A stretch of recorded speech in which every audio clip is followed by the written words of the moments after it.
When Harvard has a $51 billion endowment, one might wonder why it needs to monetize their sites in the first place. The Harvard Gazette doesn't. Rather, it's a super connector of all the microsites and communities that help raise Harvard's profile internally and for alumni abroad. So what are the mechanics behind this? As part of this special WordPress 7-part teardown series, Jeremy Fremont and Vahe Arabian explored the Harvard Gazette, the official news website for Harvard University. It covers campus life and times, university issues and policies, science, teaching, learning innovations, and other national and global concerns. It also helps distribute stories from university affiliates. Over to you guys. Hi, everyone, and welcome to our continuing 7-part series on WordPress teardowns. I'm Vahe, the founder of Strategy Publishing, and with me, our co-host, Jeremy from Multidots. How are you, Jeremy? I'm doing great. Excited to be here and do a teardown of the Harvard Gazette with you. Awesome. Now, you might think, well, I haven't heard of Harvard Gazette before, potentially, but we're taking on the concept and the topic on niching down and serving a particular subset of community. And with Harvard Gazette, they're pretty unique in that they're focusing inward rather than focusing outward on a bigger audience. So curious to see how they're operating, Jeremy.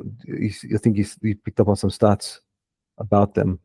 Yeah, so Harvard, obviously everybody has heard of Harvard, right? They've heard of MIT, but one of the things that's really unique about Harvard itself is the size of their endowment. So the publication, the Harvard Gazette, is not focused on making money. It's focused on serving their actual students, their body, people who are interested in Harvard.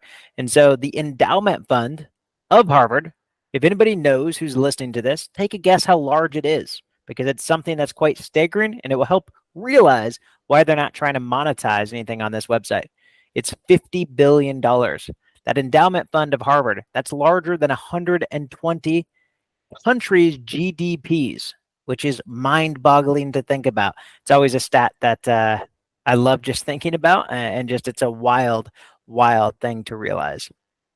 They can start their own publisher fund as well. I wonder how many publishers will benefit from.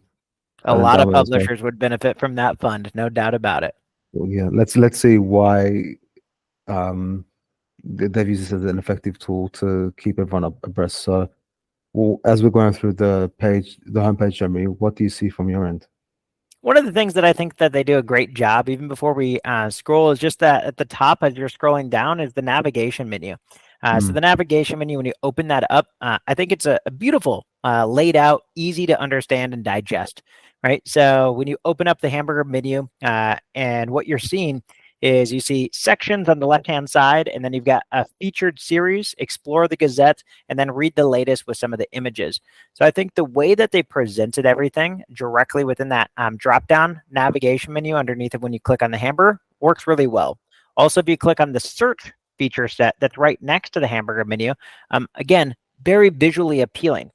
It's nice and it's clean, right? It is outlined with some different colors. The button is red. Search the Harvard Gazette. I think that they've just done a really nice, clean job with the UI UX there at the very top. And if we close out of that search feature, another thing that's really interesting is they focus in on 3 different things. So 3 different featured articles. In this case, when we're looking at it, it's the language breakthrough article, the sweater rehab article, and then at the very top, because you scrolled down, I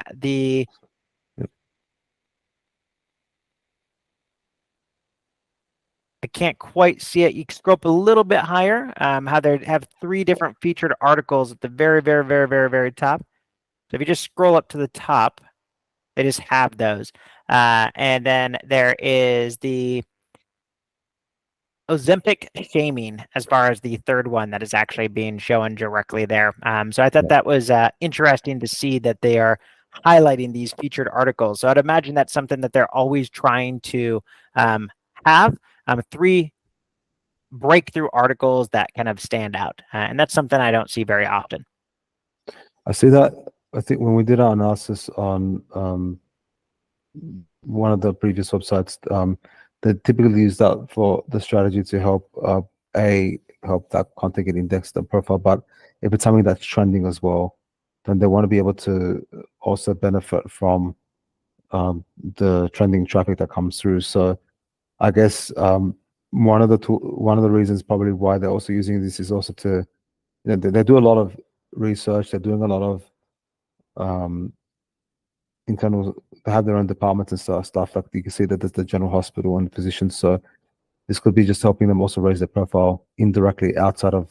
I know I talked about using it as an internal tool, but it's also helping profile people that can then indirectly people can see from outside and then take inspiration to join as well potentially. So Absolutely. it's very trending focus as you mentioned, and I think that's pretty cool. And there's also on that bar as well, as you can see, Jeremy, a big emphasis on the events.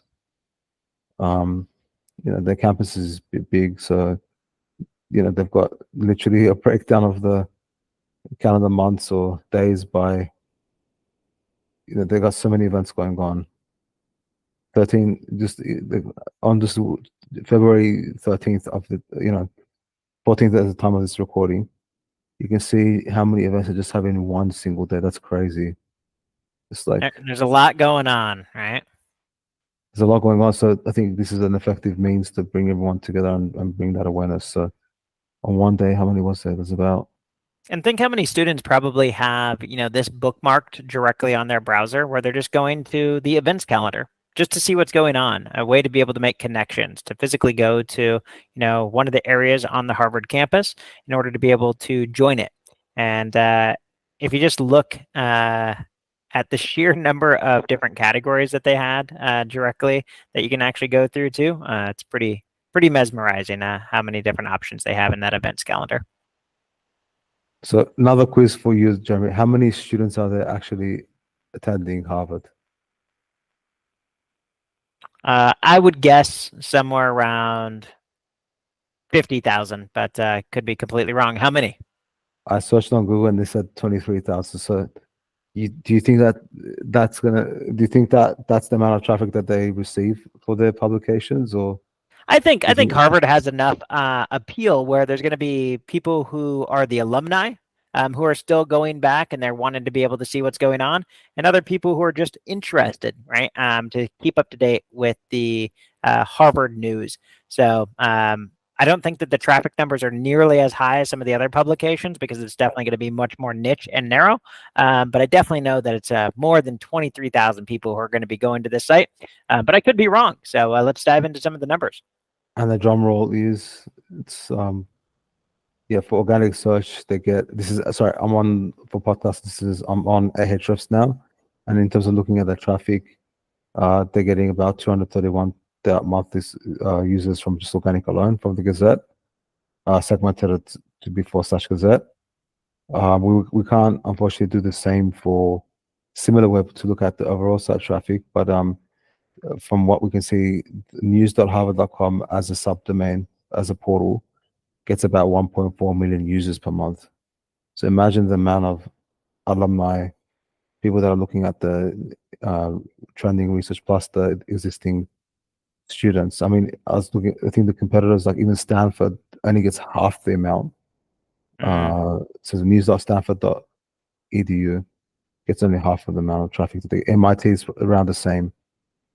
So there's a pretty significant business in keeping people up to date within the universities themselves, I reckon. Yeah, and I think also in the world, right? Like the appeal, there's the items that you can get, like the Harvard Business Review, very, again, niche, but that has such a large appeal in the greater world of anybody who's interested in really well researched information that's going to be applicable in the business sense. So there is definitely a certain pedestal that Harvard publications, I think, have associated with them as far as the quality of content that they produce. So let's see which ones actually translate to more traffic versus being that thought leadership from here. So I'm looking at the top pages report from Ahrefs. Literally, they have some stories where they are showing studies of what makes. Sorry, I'll zoom in a little bit just because it seems to be a bit small. But you can see some of the top pages where people have done stories about particular cases of scientific studies, like what makes people happy, yeah, that it seems like they're answering a lot of these critical scientific or explainer pieces. Why is telestips so popular? Benefits of mediation. Um, who started racism, and that also gives them the creativity to go through and do those feature pieces, because they're not fixed in creating like best lists or and so forth. They're really just there to show the explainer content and the study that they're working on to be very factual and impactful. So, and it doesn't seem that much of this as well seems to be politically motivated or like driven. So there's a lot of good explainer content here that can be useful to even to break down or simplify it for university students, because there's a lot of activism, I guess, from what I've seen from the outside in university campuses as well. So people want to also keep up to date on what's happening in the world, and this does probably help them simplify that. If it is some of these publications, this is not just the only one that they have dozens and dozens, and I guess particularly if it's volunteer driven, that they want to be able to help translate what's happening in the world in terms of what's happening in their life. So generally, as you had some experience with working with other education type sites and sort of how they run. Did you want to break down a little bit more on that? Yeah, absolutely. So here at Multidots, our agency has had the pleasure to be able to work with other universities and campuses. And one of the things that you'll often find is that you have these niche websites. So you might have a niche website that is like this, the Harvard Gazette, and each department would have usually their own website itself. And so there's going to be a small number of people who are going to be in charge of running that.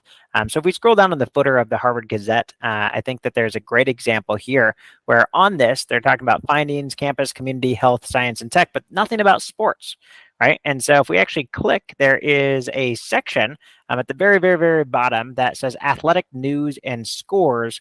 And if we click on this, it's going to open up into a brand new separate website. So it's going to be gocrimson.com.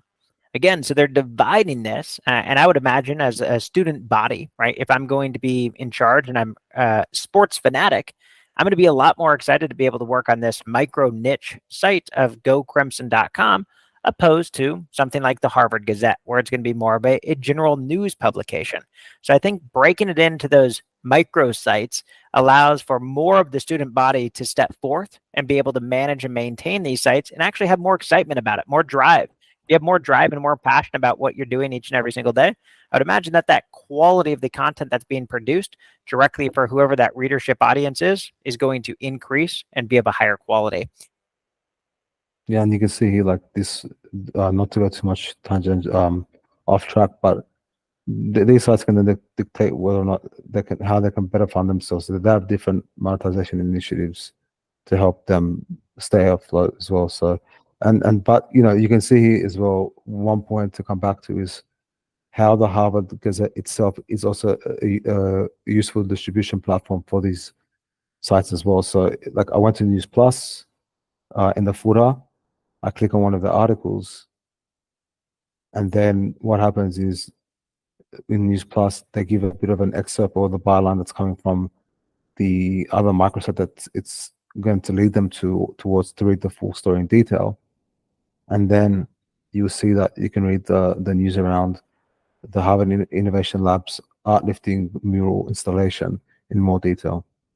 So this in itself, imagine like where these sites where, like you said, to invigorate them, to create the activate and empower those sub-communities within Harvard itself, how this is an important tool to distribute that content from the Harvard Gazette itself. So I'm imagining that they all have connections within each other, within its ecosystem, to be able to really do that. Exactly. If there's a piece or there's a story, that has greater appeal than in that small microsite for that particular, let's say, subset of the university, now they know they have a larger distribution audience by getting themselves published on the Harvard Gazette. So that's the beauty about, that synergy and all of that connection that's happening from one microsite to the next. So it's a very important thing to be able to think about, and it helps get additional exposure in that fashion, because they obviously have positive relationships with one another and a good rapport where they can be able to do that. So yeah, great call out there, Vahe. That's great. So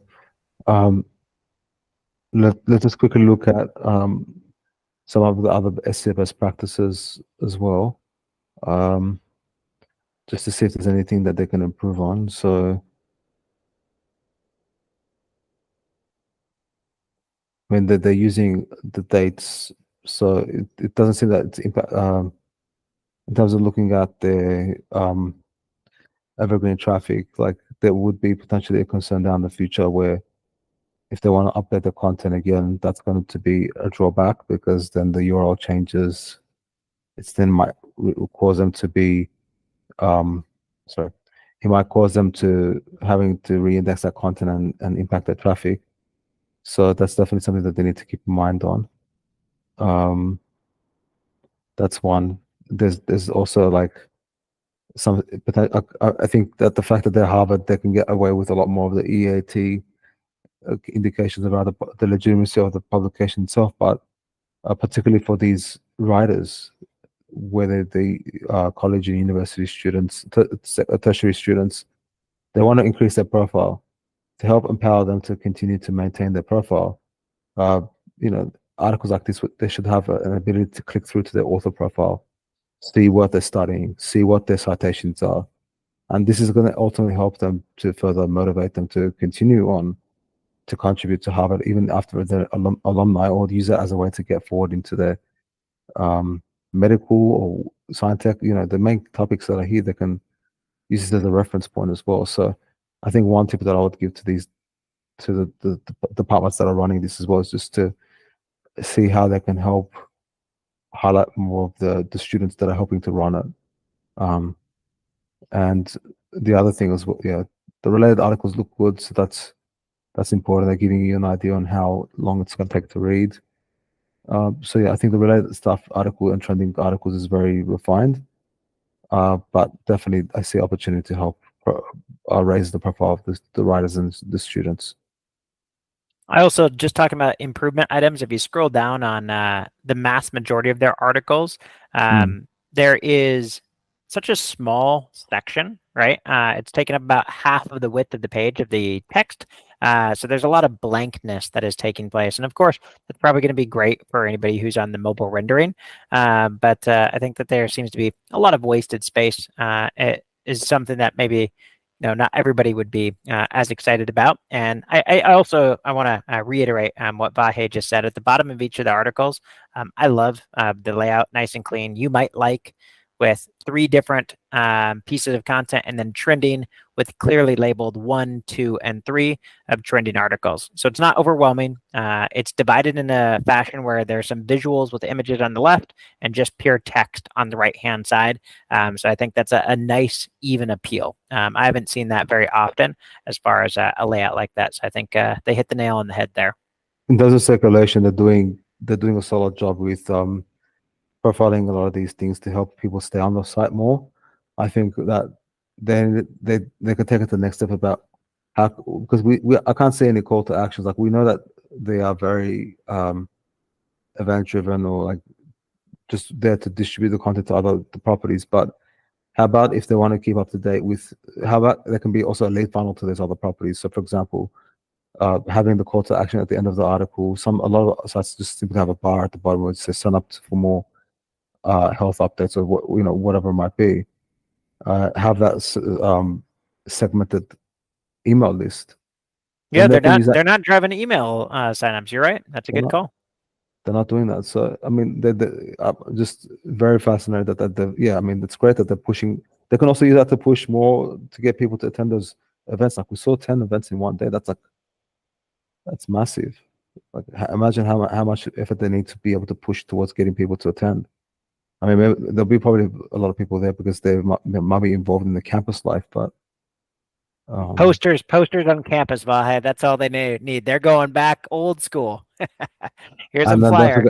Don't forget the meeting committee galleries as well. If you're not part of the club, you're out. You can't join the events. Yeah, so. Exactly. No, I think as far as a news publication, nice and clean layout that they have. One of the things that I did notice is if you click on the archive version of the events or the calendar, I think that they could also use a little bit of improvement there when you click on all events. Just the URL changes, and it seems like this is more an old school embed. I think that just the look and feel of how they could display these events when you click on all calendars, it seems a little bit clustered to me.